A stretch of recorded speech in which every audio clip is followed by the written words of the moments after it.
ଆଜିଠାରୁ ମା ଦୁର୍ଗାଙ୍କର ନବରାତ୍ର ପୂଜା ଆରମ୍ଭ। ଚାଲନ୍ତୁ ଜାଣିବା ମା ଦୁର୍ଗାଙ୍କର ନବରାତ୍ର କିପରି ଭାବରେ ଆରମ୍ଭ ହୋଇଥିଲା। ପୁରାଣ ଅନୁଯାୟୀ ମହିଷାସୁର ନାମକ ଏକ ରାକ୍ଷସ ଥିଲା। ତପସ୍ୟା କରି ସେ ଭଗବାନ ବ୍ରହ୍ମାଙ୍କ ଠାରୁ ଅମରତା ଲାଭ କରିଥିଲା, ଯେଉଁଥିପାଇଁ ସେ ଦେବତାମାନଙ୍କୁ ହଇରାଣ କରିବା ଆରମ୍ଭ କରିଦେଇଥିଲା। ସେ ପୃଥିବୀ ଓ ସ୍ୱର୍ଗରେ ଅନେକ ଅତ୍ୟାଚାର କରିବା ଆରମ୍ଭ କଲା।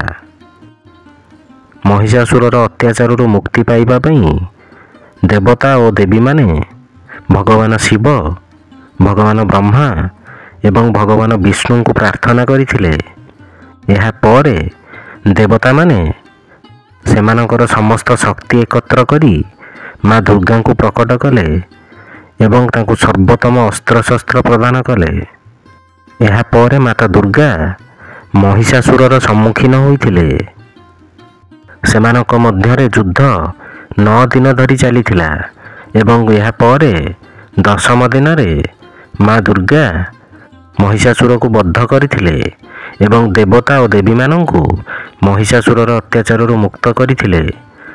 ଏହା ଏକ ଧାର୍ମିକ ବିଶ୍ୱାସ ଯେ ଏହି 9 ଦିନ ମଧ୍ୟରେ ଦେବୀ ଓ ଦେବତାମାନେ ବିଶେଷ ପୂଜା କରି ଦେବୀ ଦୁର୍ଗାଙ୍କୁ ଶକ୍ତି ପ୍ରଦାନ କରିଥିଲେ। ବିଶ୍ୱାସ କରାଯାଏ ଯେ ନବରାତ୍ରି ସେହି ଦିନଠାରୁ ଆରମ୍ଭ ହୋଇଥିଲା।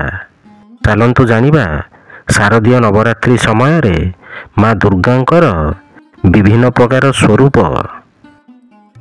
ପ୍ରଥମ ଦିନ ମା ଶୈଳପୁତ୍ରୀ, ଦ୍ୱିତୀୟ ଦିନ ମା ବ୍ରହ୍ମଚାରିଣୀ, ତୃତୀୟ ଦିନ ମା ଚନ୍ଦ୍ରଘଣ୍ଟା, ଚତୁର୍ଥ ଦିନ ମା କୁଷ୍ମଣ୍ଡା, ପଞ୍ଚମ ଦିନ ମା ସ୍କନ୍ଦମାତା, ଷଷ୍ଠ ଦିନ ମା କାତ୍ୟାୟନୀ, ସପ୍ତମ ଦିନ ମା କାଳରାତ୍ରି, ଅଷ୍ଟମ ଦିନ ମା ସିଦ୍ଧଦାତ୍ରୀ